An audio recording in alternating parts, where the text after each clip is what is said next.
Next Battleground is ready here as MVP Black is one Battleground away from securing a championship, and it's going to be Fnatic taking us to Tomb of the Spider Queen. Both teams very adept at this map. We've seen MVP Black first pick this map in several of their series.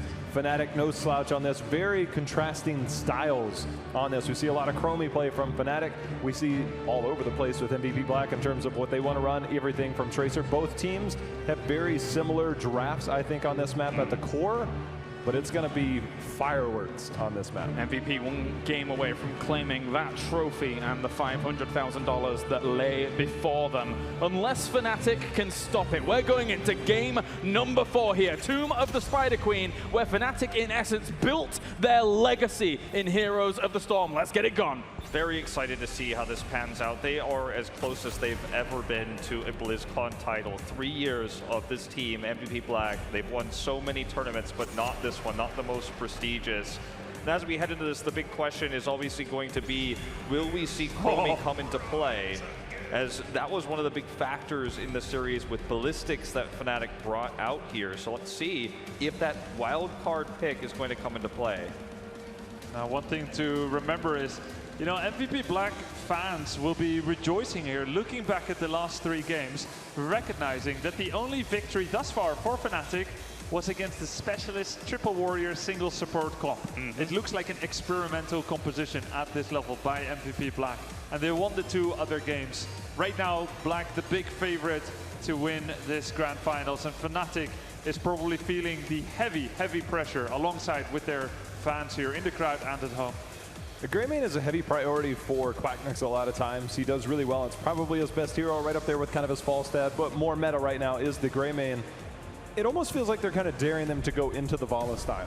And we saw Quacknix on that last game. It's still one of his better heroes, but it definitely takes away a form of control in terms of aggression, that kind of mixed style play that we'll see with a chromey pick. Oh, man.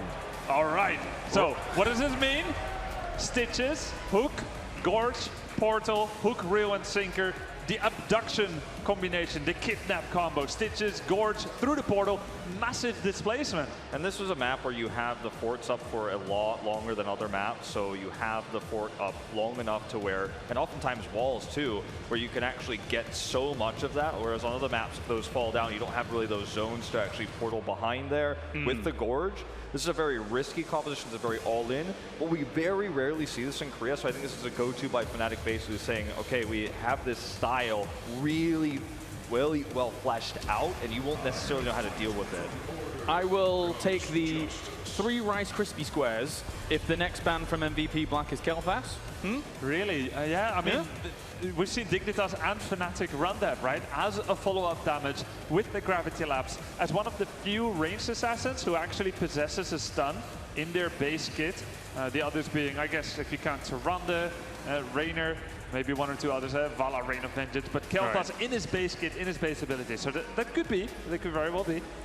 I mean, obviously Malfurion has kind of been a staple with the Stitches as well, and with no supports locked in yet on the side of Fnatic and MVP Black having both of theirs locked, the Malfurion could be a go-to ban. Fnatic wants to try to run that as their follow-up stun here, or root in this case, I should say.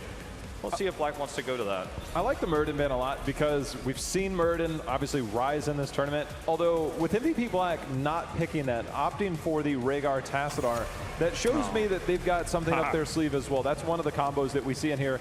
But I now wonder if we might see a potential Stukov here. If we do see Gorge, one of the ways to make sure the biggest counter towards a hook Gorge onto a Stitches is simply to hard engage onto a Stitches or use a force wall. But if you have that flailing swipe option to create space, give yourself an opportunity to get those picks, that could be in play here. I mean, sometimes also the silence can obviously stop a Tassadar from dimensional shifting, for example, out of these types of combos. So with supports kind of choked out here a little bit for Fnatic, I absolutely think this could be a support to go to here, but I think it also depends on what DPS Fnatic wants to run. It could also be Brightwing and or Falstad. Exactly, yeah.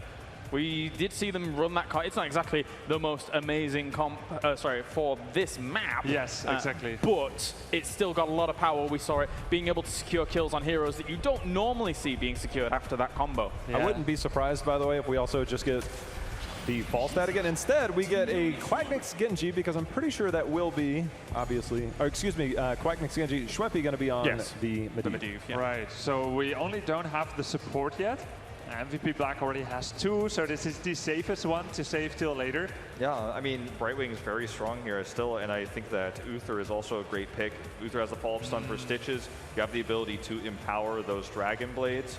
So you kind of have choices here now for Fnatic in terms of what you can follow up with the Stitches. Poly, very strong here. So I think those are 2 great options. And whoa, picking the Chromie into Fnatic is MVP Black. But here's the thing. I'm honestly terrified for Fnatic's draft here. And the way that they made their name on this map was with a lot of wave clear and some really epic long games against Dignitas. They have terrible wave clear with this composition. Genji's is bad, Medivh's is bad. You're not really getting the clear. And when you have Web Weavers pushing against you, and you look at the wave clear of Greymane, Rhaegar, Tassadar, Johanna alone, that is ultimate battleground control, Tassadar dimensional shift, Johanna with the Iron Skin, a lot of control, a lot of difficult ways to get on this. Oh, by the way, Chromie, you're not going to hit her with the hook because she has some pretty long range abilities. So I'm actually terrified for Fnatic, and it feels very one-dimensional in a sense that you don't have that follow-up option of wave clear, things like that. I'm actually really scared with Fnatic's draft right now. Yeah, and you know, I think they went into that dimension with the first 2 picks, and a large part of this game will be how well does Fnatic perform pre-level 10. So that'd be the Ana. Solo support Ana. I suppose, I think this is the first time we're seeing solo support Ana technically in terms of healing, right? Medivh is a pseudo support in that he supports teammates and things like that, but it feels to me that it's almost wholly unnecessary that Fnatic would take this style of draft. They've beaten MVP Black in straight-up games before. I don't feel like this was necessary. On the same note, though, I feel like this game could get out of control for Fnatic. We see some good early game hooks. We've got the crowd behind them, for example, and I think this could swing if we have that explosive start. But with MVP Black preparing for this, banning the Malfurion, for example, Ana Sleep, not really a reliable follow-up stun, I'm not very confident with this draft either for Fnatic. Well, Sleep is half a second stun. You can draw it out if you don't damage the target, so that's cool. But also, you can Sleep Dart into hook. Now, MVP Black's positioning has been sublime. So I don't think it's going to be that easy, particularly if someone gets slept. Yes. How can I think it's sleep. Yeah, then someone else can go stand in front to block the follow-up hook. So I think MVP Black has the tools to deal with this, but we got to sell what Fnatic is doing here as well. And Fnatic, they're going to have to be aggressive, not only from the start of the game, but throughout the entire game. That's the only way this works, is by getting the picks. I just think they're going to have a difficult time, especially with the composition that we see drafted from MVP Black. Time to go into it. Game number 4 as Fnatic tries to battle back and keep the hopes alive here in this grand final. MVP Black is 1 game away from becoming our world champions. 2 explosive compositions for what could be the final game of the grand finals. Dread, what do you think of the comps? I feel like we have the Medivh on the other side of the table, and that is going to be something, again, like we saw in the last game, that the members of Fnatic are going to very much have to rely on here. But I do side a little bit with the analyst desk, maybe not as to the same degree as them, but MVP Black's draft here is a bit scary, and the members of Fnatic are really going to have to find a way to overcome that here. Well, time to rally for Fnatic if they want to go to the 5th and final game. We're headed into game number 4. Tomb of the Spider Queen with MVP Black up 2-1.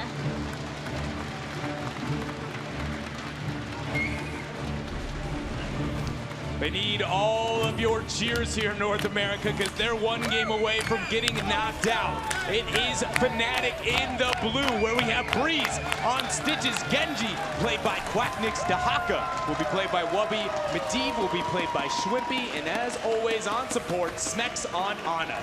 Let's hear it for Fnatic!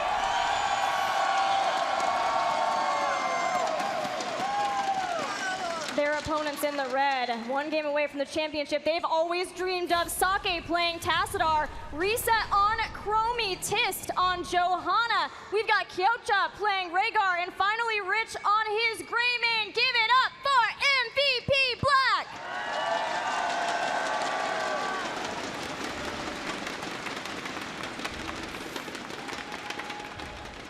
A house divided in here.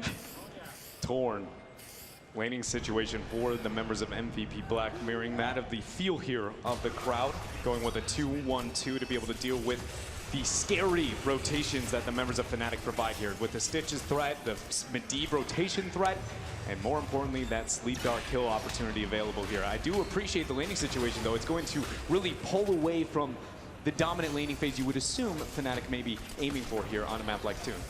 Now, of course, Fnatic are hoping to win this game hook, gorge, and sinker, but the Stitches still also provides a lot of wave clear, especially with the slam build. I'm sorry, I had to do it, okay? It got to the point. It was good. It was good. I honestly, to the point where I didn't even think of anything you said beyond that point. I was just like, that was a nice meme. I appreciate that one. Thank you very much, Gilly. You're welcome. But yeah, he does have awesome wave clear with the slam build that he has. Yeah, it will help make up for maybe the lack there with the Johanna, the Tassadar. Wait a minute here. Breeze out a bit too far. Condemn's going to pull them back in. MVP is going to find themselves here first blood in game number 4. MVP Black feeling very good about that. Anything that they can do to start the momentum train early for this game. All they want to do is keep staying in the heads of Fnatic as best they can, continuing their rotations up. Reset also will be trying to stack up the Sandblast. She's such a good hero to use in defensive strategy. She really kind of, Kuromi came into the meta whenever the 1-3 laning situation, heavy tri-lane, the Holy Trinity meta was very much a thing. And she's so very good at defending and more importantly, stalling out on top of those turn-in points here. Fnatic is a team that is very clever, especially with that Medivh to kind of cycle between the two turn-in points. But when you have such an amazing range like Reset there onto the Chromie, I assume that this is going to be a far more difficult turn-in phase than you would normally have if, again, you have the Medivh on your roster. Well, it was Fnatic, right, who started using the Chromie a lot on this very battleground against an Ariel, punishing the lack of cleanse that she had with Temporal Loop. And I have continued to be surprised by the respect of strategies that Fnatic have brought in and the strategies that have been Fnatic's cup of tea for a long time. Things like Chromie now being played by Reset, even the globals that we saw from Game 2 for MVP Black, a strategy that Fnatic are just known so well for. And I feel like that's kind of why so many casters, so many talents, so many people behind the scenes in competitive heroes were kind of, you know, taking a minute to show concern towards this boot camp that most European teams did have within the Korean region. Is, aren't you going to be teaching them how to play the game, to play your very play style?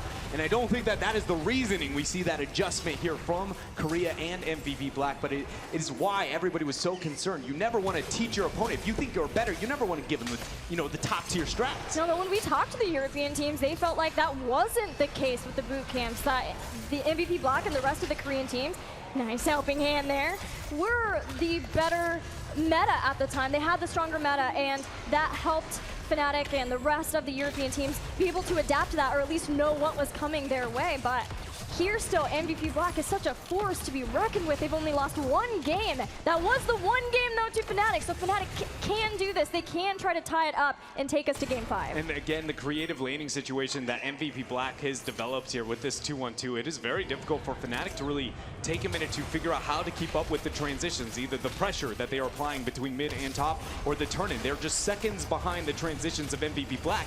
And this is on home turf. This is the map here that Fnatic made the climb. I say it every single time, but Europe is far better at Tomb of the Spider Queen than every other part of the world. And the Fnatic was the one who brought it really to that region that seems to have mastered it here. Well, what's the place where they chose to make their last stand? With everything down to this one game, Fnatic chose Tomb of the Spider Queen as a way to tie up the series yet again, but it'll be MVP Black who gets the first Web Weaver phase, getting those 50 gems turned in. Not bad siege for MVP Black here with their composition. They do want to kind of focus on maybe getting some of those kills because Chromie, she's not necessarily the best when it comes to sieging up. She is very good at scaring you off of it. She's very good at poking you off of it, but her raw damage in DPS is not necessarily there to be able to make it happen. All the heroes very good in that wave clear. So I would assume MVP Black, when we do see them collaborate here into the mid lane, if anything, is just going to be getting raw damage output or avoiding the fight and trying to make sure that they, or excuse me, avoiding the objective and trying to make sure that they get a couple of picks. Rich, fairly low, was scared off momentarily from protecting this Web Weaver, but now that he has the double support behind him, he will at least go back into it with the aggression, but Fnatic do force them off again. Another pre-cleanse there. use to be able to make sure he stays alive. Keep in mind that nobody on the side of Fnatic is actually dealing with the Johanna split pressure, that we are watching them commit a 4-man to deal with a very non-threatening composition three-man from the members of MVP Black. They make the transfer up here. Schwimpy's in a bad spot. No portal, and another kill here for MVP, but they're not done. No, they are not. They've got the body blocks down, but Rich is stuck between a Breeze and a Quacknix. He's probably going to go down, but what damage can he put out? He does fall at the end. Sake trying to grab the gems and get out of dodge. Get out of dodge there. Reset's able to throw out a couple of spells there to zone off. So very close there. The dimensional shift able to make it out. And now a window of opportunity for the members of Fnatic to focus on getting those gems turned in. But they're going to hold off here. And I want to bring it back to, Team Freedom versus MVP Black specifically, turn it in this exact same situation. And if we see the members of Fnatic commit to that, MVP will round their heroics. The rid of the Web Weaver phase very, very effective here. So expect a patient next couple of minutes for Fnatic until they can achieve those heroics. Patient, but probably fairly aggravated, because losing Schwimpy when they did reset the Master's Touch tax, and that is never a place that Medivh wants to be in. It was fairly early on in that, but it is still a sore point to a team that is behind in this series. MVP Black get heroic abilities, and they're stacking up gems for the next turn-in. Where do we see the members of Fnatic try and make this transition? Where are they going to try and make it? Is it going to be through bottom here, or do we want to make it up onto top? MVP is going to pressure out through mid. At this point in time, I'm honestly rather surprised that MVP hasn't been more aggressive with their 10s. We talk about how they never seem to waste a mercenary camp and such, but they didn't even need this mercenary camp. With how big of an advantage this was, the fact that top and mid is just now going down does seem, again, the respect is very much there for both sides of the battlefield. Well, they are getting the siege in now. They'll take out the fort, and that's without the secondary turn-in, which means they can focus their efforts elsewhere. Once they do get those gems in, Hook is out, no one caught. But heroics are here for Fnatic. It is the Gorge for Stitches. We're yet to see if Schwimpy maybe wants to mix it up and go with something else here. Polybomb has been a choice here, only selected by North America. I don't feel like there's enough of an argument. Maybe as like a follow-up to try and get the CC before Johanna can hit the Iron Skin and walk away. I'm pretty confident here he'll be going in for that. We do have those heroics to the Web Weaver phase here. Who's going to get the turn-in? Webby single-handedly can achieve this turn-in phase if he is left alone. Tassadar is at the turn-in point at the top. Webby starts, but it's too late. MVP Black with the secondary Web Weaver phase about to begin, and they've already taken down 2 forts. Only 1 left for Fnatic. They are escalating the pace of this game very, very fast with that structural damage between Web Weaver phase 1 and 2. Again, we assume that this bottom fort to go down, and with the transition available now, because that mid fort is dead, MVP can really make Fnatic always respond to them from this point on. Fnatic needs to try and force past that. There they go. They're going to use the Gorge. Blessed Shield though, the Condemn. The body blocks for Rich, but he gets through. He still got through the portal just at the end of the Gorge. Kyoto will fall. Fnatic get the kill with the Kidnapper style of strategy, but there are still Web Weavers pushing. The Web Weavers are there. The members, though, of Fnatic can maybe transfer out. We see Dahaka already worrying about top. That bottom fort is inevitably going to drop for Fnatic, kill or not. But that was a big win for the members of Fnatic. Instead of just losing a fort, we likely would have seen a minimum of, half a key front wall up onto mid, and likely a majority of it there on bottom. It is so well done, though, from MVP Black. They very nearly kept Stitches from being able to get to the portal, and we saw why some of the picks that came out after the Stitches pick were chosen by MVP Black. Things like slowing Sands, trying to slow him down from getting to the portal. Of course, Johanna, who can Blessed Shield and pull him back in. Everything that they can do to keep Stitches from getting to that portal behind the gate. So what was the damage done? The final fort fell. MVP Black pushing out all waves, and with their 13 advantage in full view of Medivh, they head to the boss. They're going to pick up the boss. 117 gems in the bank of Fnatic. Wubby will be able to turn that in 2 more seconds down on bottom. The hook lands on to Chromie. Cleanse was forced there, but ineffective. Wubby will get this Web Weaver phase. The members of MVP trying to capitalize on the lack of man advantage for Fnatic, but they're not going to get it. Rich dives out, Leyline Seal, and everyone else trying to keep Rich alive, but using his ability to get out, he's just fine. MVP Black are like, fine, if you want to take this fight, we have the 13 advantage, and you have everything to lose in the gems. But if MVP Black loses this fight, they're going to lose a lot more than just a couple of members. Hook over the wall, lands onto Tiz, dropping the Iron Skin. Wubby in a bad spot. He dodges there, but it ends up going down. MVP Black taking the fight and more importantly, decisively winning it there. They get that one kill and turn their attention to the Web Weavers. They didn't get the boss, but they will ensure that Fnatic essentially wasted so many gems. But the important thing for Fnatic, though, is that they only lost one person, and they still have a lot of their gems left to be able to hopefully get a turn-in after this. But the big deal is that MVP Black took that fight so far forward and then cleared out so fast that the waves are still in a place where they can still control the turn-ins after this Web Weaver falls. They may even be able to control more than that if they want to make their way up towards that top boss. As you see, MVP Black is still a ways away from that turn-in on their own. And as you brought to light there, the fact that there was only one member lost for Fnatic, it's so, different than every other map. Normally we see that one kind of kill into the mid game and you go, you're going to have a hard time. The death timer is going to be a problem. But legitimately, because you carry the objective on you on Tomb of the Spider Queen, that death is sometimes it's GG even at 13 minutes into the game. So very calculated here for Fnatic. Hook over the wall into Rich. He's going to be portaled through. Slowing sands, but there's the portal still stepping forward. Drops him right on the other side of the gate. Good night, Rich. The drag in isolation onto Rhaegar too. Leyline Seal's going to keep the members of MVP Black locked down. Kyocha drops. There they go through the portal, ringing it right back in. This is going to be 3 kills for Fnatic as they are down swinging. And Wubby zoning everyone else away. No one gets to help Tis survive the onslaught of Fnatic. They get a 3rd kill and confidently step toward the boss. This is going to be the boss for Fnatic. Not alone Chromie nor Tassadar have the ability to be able to stop this one.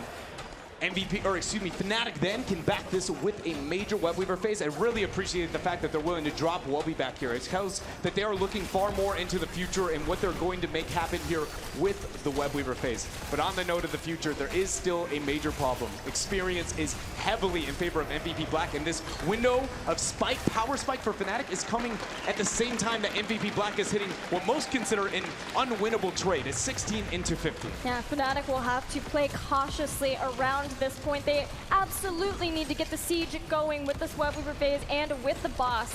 But they have to respect that. Potential 16 of MVP Black. Web Weaver started this boss just now at the towers in front of Fort and taking a lot of damage from MVP Black, who feel totally fine just defending this in full force, since they knew with the Giants and with the camp that Webby was dealing with, the rest of Fnatic had to go all the way back to help escort these Web Weavers up. And that's why wave clear is so important on a map like Tomb of the Spider Queen. If you don't have it, all it takes is that mercenary to push against you, and you're like, guys, we need to turn in now. This is the time. And you go, where are my Web Weavers at? Oh, all the way stuck back in the base because we haven't been able to enable them here.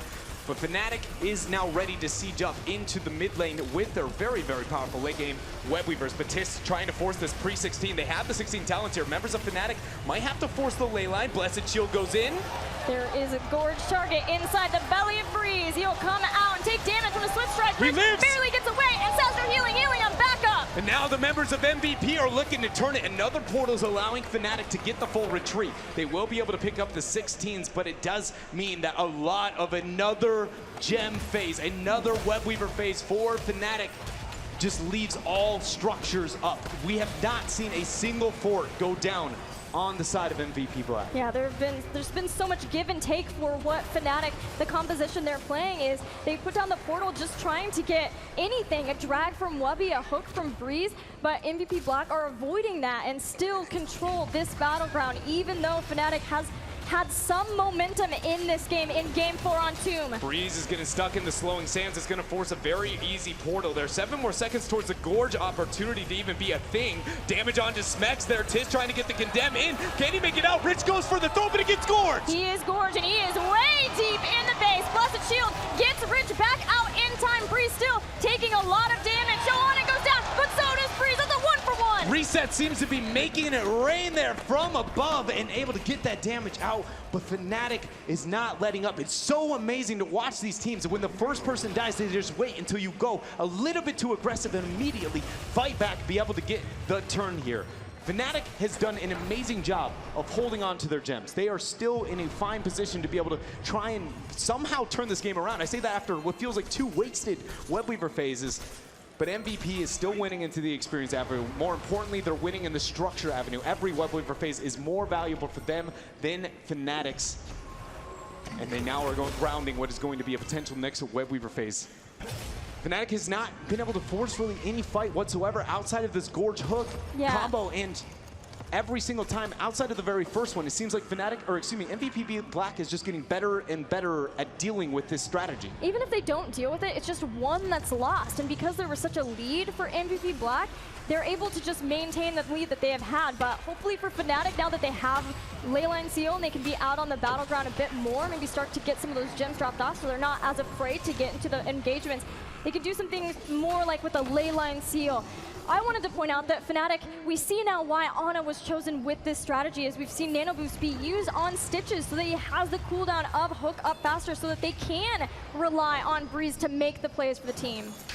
We see a play here. That's Tist. That's a tough target to get a kill here. Iron Skin's going to be dropped. Condemned to pull them in. MVP are coming in. They're going to get the full collapse. Fnatic now has to retreat. Chromie throwing out the damage. Good juke there. There's another hook. But it's on to Tassadar. Always got that dimensional shift when necessary. But in the top, Wubby turned in his gem. So that is a sigh of relief for Fnatic. There were a lot of gems sitting on our Dahaka. But there are only a few more gems necessary for MVP Black to have enough for their very own turn-in. They're going to be able to round that in. Tis turns in 6 more, now 7 away. Fnatic moving down below, trying to force this. They end up getting the turn-in on top. Very big win there for Fnatic to be able to get that. With the forts that are still up for MVP Black, this could be a big swing in experience for Fnatic. They're able to take those down. But with Gorge coming offline in just a few seconds, we know what Fnatic, the play they'll be trying to make. I don't know if it's one that they're going to be trying at this point. I feel like they have to. This is another Web Weaver phase going down. This is the only really, it's the best opportunity is when your opponent is going to be stuck around these structures.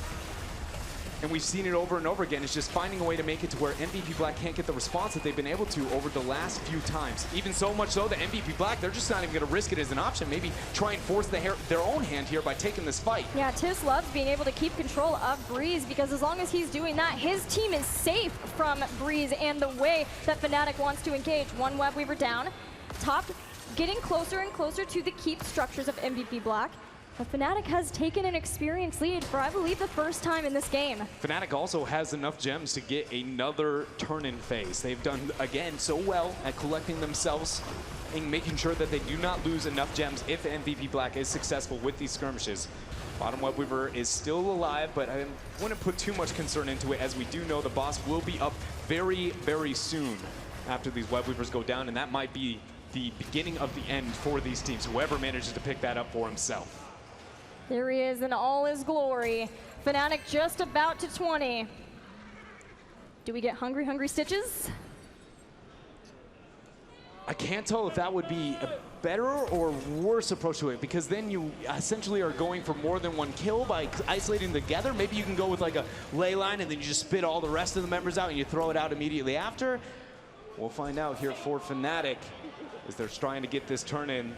Another Web Weaver phase is about to descend. Crowd roaring, getting louder and louder every time Fnatic is able to stay in this game. And now, for the first time, they have a lead. They get to 21st. But at this point of the game, if they make one mistake into this team fight, if MVP Black is successful, they can still turn it around and end the game because they've opened up that early game sieging pressure they were able to put out. Fnatic cannot falter if they're going to push us here to game number 5. Schwimpy giving vision to Stitches so they can try and get the hook Gorge play that would start a catalyst to end the game and take us to game 5 of the grand finals. MVP have 20 themselves. Drag is used onto Sake. It's only going to draw a dimensional shift. Infinite Archon is here. Great defensive 20 power spike for MVP Black. Things get sketchy for a moment. Indestructible is going to be a huge tool for Tis now, as he has been taking a lot of damage from Fnatic to be up in the front, trying to be the target to be gorged and taken for the team, while the rest can follow up behind and bail him out. Fnatic seems like they're making a beeline here up towards this boss. They now do not have enough gems for that immediate turn-in after the last 3. Not the case here for MVP Black. Not going to go ahead and start it. This camp will be revealed by Fnatic. Schwimpy hovering up above. Not as many sprays as we've seen from Schwimpy in the past, but I understandably so. You maybe don't want to be flexing too hard in front of MVP. Dread, this is serious business right now. You don't have time for sprays. You want to be giving vision to Stitches. Rich is inside. Leyline Seal. well. And Blessed goes down to try and get the peel, but I don't think Tassadar has enough shielding to keep him up. Archon's going to be popped. Or Does he does get he? the disengage? No! Fnatic, they get him! Drag takes him down. Wubby making the plays at the end of the day. Now we've got Quacktix with the Dragon Blade, but Sake staying strong with that Twilight Archon. Breeze disengaging with the rest of Fnatic, so only the one kill for Fnatic. The members of MVP Black are going to use their gems to get this turn in and stall out the death timer of Rich. 41 seconds till he's going to be back, and that will be very achievable here with this Web Weaver phase. It's just what happens after that is really the biggest problem here. Once the Web Weaver's clear, there's a boss up, both teams will be just barely kissing a turn-in opportunity. Nice juke there.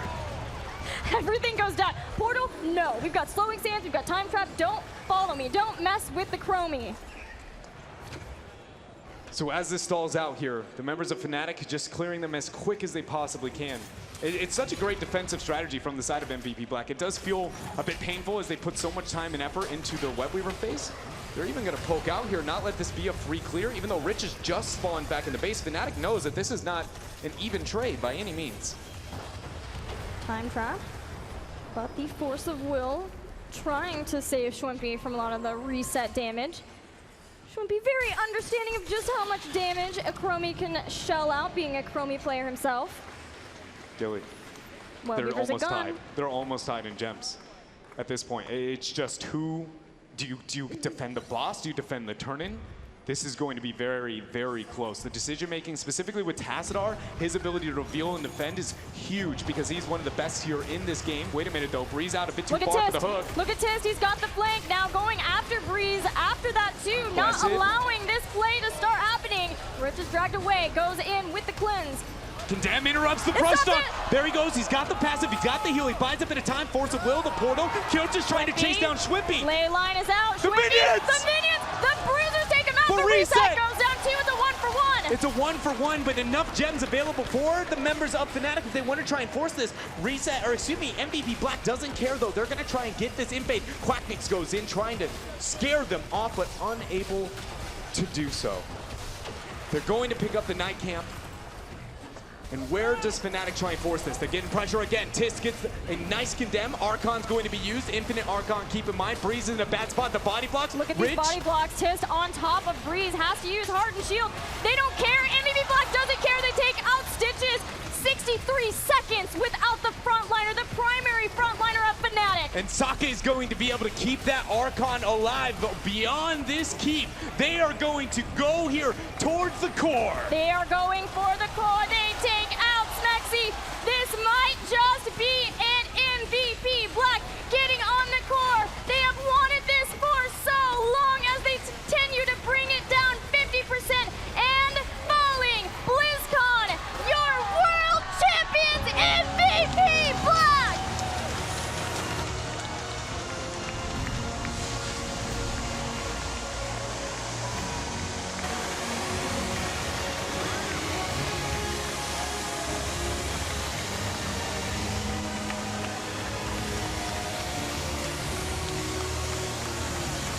In 2015, this team was denied. 2016, they feel like they were denied. But this year, Gilly, it is anything but the case. MVP Black has always felt like the rightful kings of BlizzCon. And now their dynasty is to be the first ever HGC Finals champions. Where do you even begin with this squad? The most dominant team in the world for the longest time, been showing many struggles throughout summer. They get Rich back, they recollect themselves as a group, and then they point their aim towards BlizzCon, and they execute when necessary. MVP Black, BlizzCon champions, HGC Finals champions. BlizzCon, give it up for MVP Black! Your 2017 Heroes of the Storm Global Champion!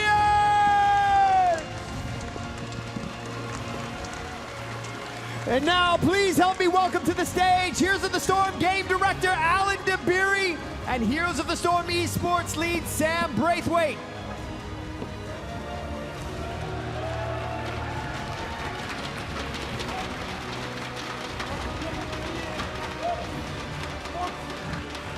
Those were some amazing games. That was absolutely incredible. I think that's why I love esports so much, that you really get to see players be playing the game at the absolute highest level.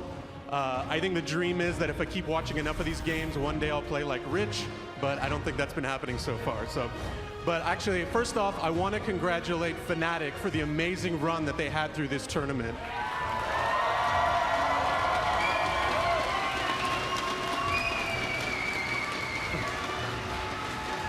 And of course, I want to offer a special congratulations to our HGC champions, MVP Black.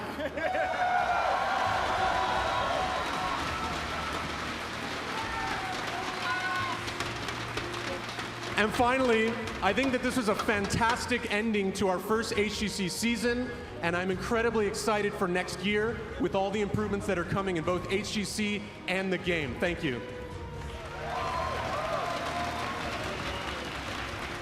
So, a year ago this week, I was on this stage to announce the Heroes Global Championship, and we promised guaranteed competition as well as regular prizing for all of our professional players. We were hoping that this added infrastructure would elevate the level of competition and really take Heroes of the Storm esports to a new level.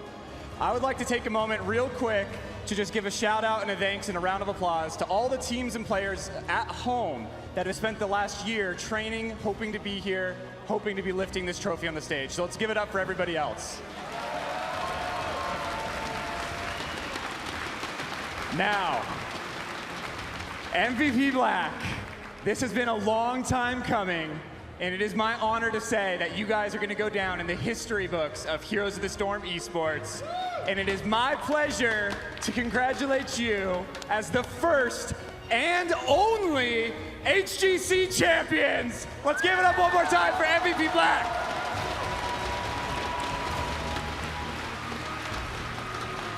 BlizzCon, this has been an amazing tournament. Thanks for being with us here in person and online. On behalf of the cast, the crew, these incredible teams, 2017 has been amazing, but 2018, you ain't seen nothing yet. Give it up for MVP Black!